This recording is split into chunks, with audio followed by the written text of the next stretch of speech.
A'ouzou billah, bismillah, inna waliyallah. Né à Porokhane dans les années 1860, Cheikh Sidi Al-Mokhtar Mbacké, communément appelé Mame Cheikh Anta, est issu du même père que Cheikh Ahmadou Bamba, qu'est Mame Mor Anta Sali. His mother, Sokhna Anta Ndiaye, was Sokhna Diarra's cousin. The wealthy and approved had shown legendary generosity in difficult times. Borom dërëm ak gërëm, comme on le surnomme, était un homme multidimensionnel, un éducateur, un fidèle disciple.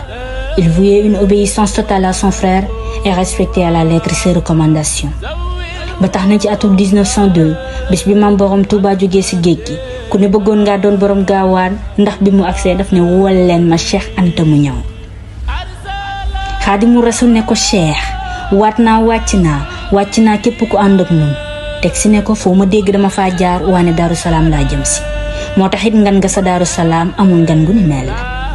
Today, the family of Mame Cheikh Anta commemorates Cheikh Ahmadou Bamba's return to his home in Darou Salam. Il fut rappelé à Dieu le 10 mai 1941. Yàlla na sa borom yokk ay leeram te taas ñu ci barkeem ci barkeb Maam Borom Touba. Jërëjëf Serigne Touba, jërëjëf Serigne Touba, jërëjëf Serigne Touba.